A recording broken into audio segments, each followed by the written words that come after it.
During the Assembly of Honor in 1998, a World War II Marine approached the stage and interrupted me and handed me this plaque, this bronze eagle. And he said, "A symbol of freedom presented to Ken Buckles, educator, coach, patriot. Thank you for remembering our veterans."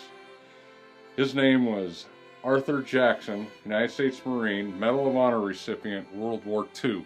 He is Oregon's last living Marine Medal of Honor recipient. He is now 90 years old, and an amazing, amazing man. But that's what this is, 1998.